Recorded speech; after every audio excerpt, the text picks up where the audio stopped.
So the goal of coaching with spiritual intelligence is to connect with the client with his or her true nature, true self. Who am I? Life purpose, core values, and enable the client not only to achieve the goals, but also to create harmony and lasting, meaningful happiness, meaningful life.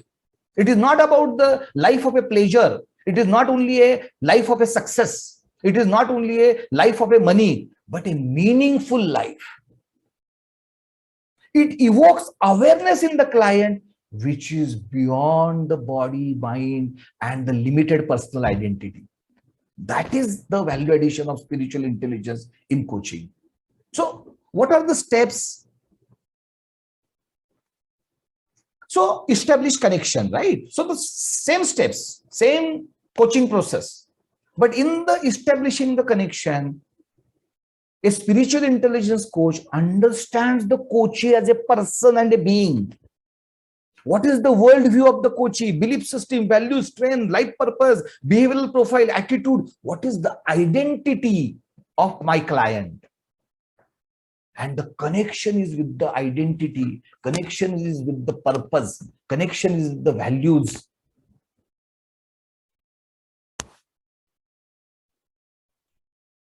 Then the outcome. So the outcome has to be related to the purpose.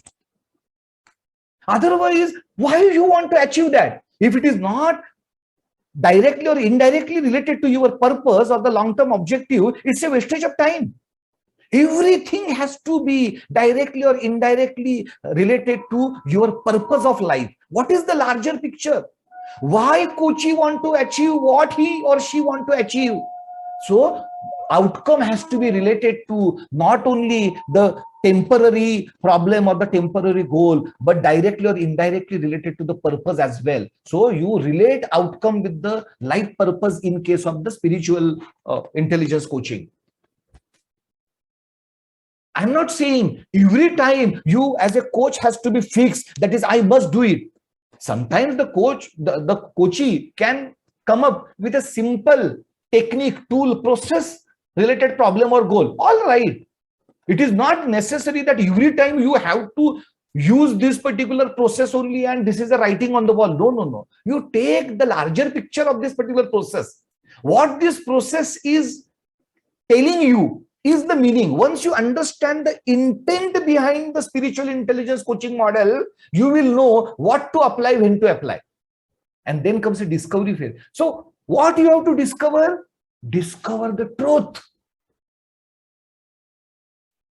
Discover the who client is. Coach the who of the client, not what, not only how. Coach the who of the client. So the coach's identity and Atman intelligence, which I am going to just brief you in few minutes.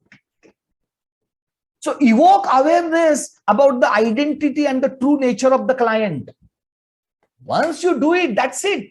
Then client is not going to come back to you for any problem or any goal. Now client has understood his true nature and true potential. Now you have transformed client's life. You means the client will transform his or her life and you will be the catalyst in that particular process. And then comes Atman intelligence intervention. So the spiritual intelligence, the model of MML is called as Atman intelligence. So Atman intelligence, there are a variety of the interventions. So how to co-design actions to achieve purposeful goal and the real calling. Every one of us has a real calling. Every one of us serves a purpose. And there are then variety of the activities, exercise and reflections related to the Atman intelligence. And that results into a growth of a coachee. That is the real intent. Real intent is not to give fish, but to coach how to fish.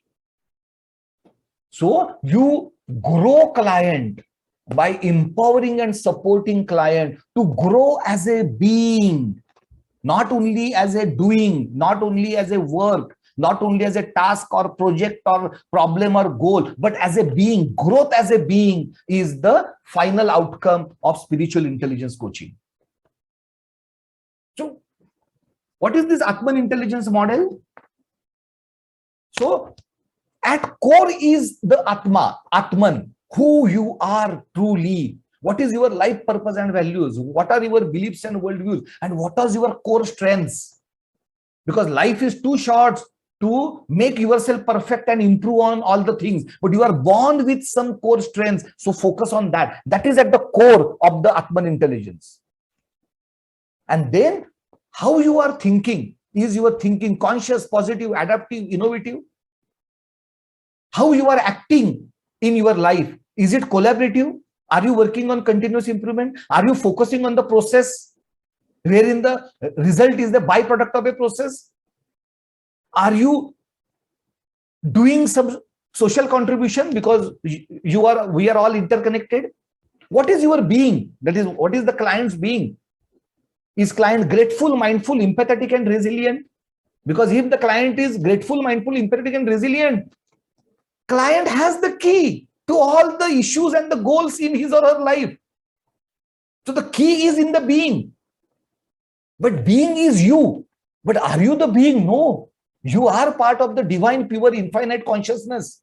So you are already universal being. So how you will give back to the society? How you will have the positive impact on the society? By following sustainability, diversity, inclusion, cross-cultural sensitivity, and you becoming a global citizen. Not only working for your caste, creed, community, but thinking for the humanity. So this is the crux of the Atman intelligence. So when we talk about the client growth, I am talking about this growth in the thinking, doing, being, and being universal being.